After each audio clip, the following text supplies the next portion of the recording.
Now, the wedding at Cana is sort of a strange passage, isn't it? It's one of the most famous things Jesus did.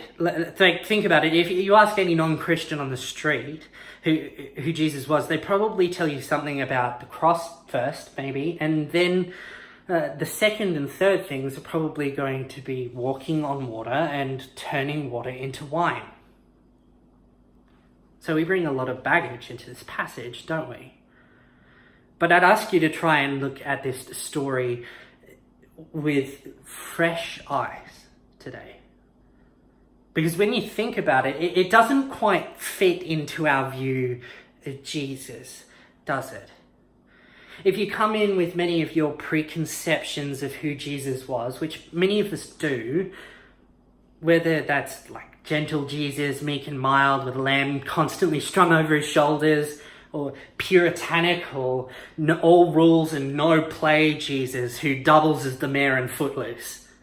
And you didn't know this story already. I reckon either way, you wouldn't guess that his first miracle was going to be essentially a party favor. But when Jesus does things we don't expect, I think it's important to prick up our ears and listen. Because those times in particular show us the difference between who we think Jesus is and who he actually is. So Jesus is at a wedding with his disciples and Mary, his mother, and she approaches him to tell him that they've run out of wine. And she seems kind of worried. And you might be wondering why she'd be worried about this at all. I mean, at a wedding today, running out of wine would be kind of embarrassing, I guess, but everybody's most likely going to forget about it, and it's not the biggest thing on your plate on your wedding day.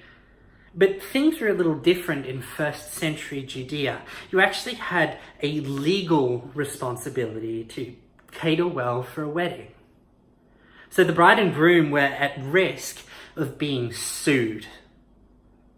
They required rescue. Not just from embarrassment, but from serious consequences. And that's where Jesus begins his first sign. Something that will point to who he is. Have a look at verse 6.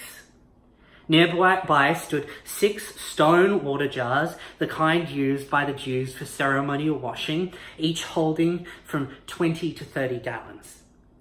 Jesus said to the servants, "Fill the jars with water." So they filled them to the brim. Now, I don't know what the people at the wedding were thinking at this point, but if I didn't know what was going to happen next, I'd think this was nowhere near good enough. I don't know about you, but lukewarm water for hand washing does not come anywhere near close to a nice glass of wine for me. If I was expecting wine and I got handed this water, I would absolutely be ready to sue. But Jesus just continues on. He asks the servants to hand this water to the master of ceremony, and he drinks it. And we see what he says at verse 10. Everyone brings out the choice wine first, and then the cheaper wine after the guests have had too much to drink. But you have saved the best until now.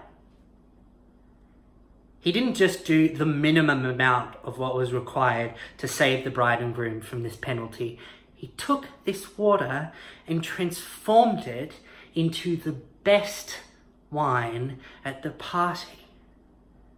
See, this first miracle does everything to demonstrate Jesus' wonderful character.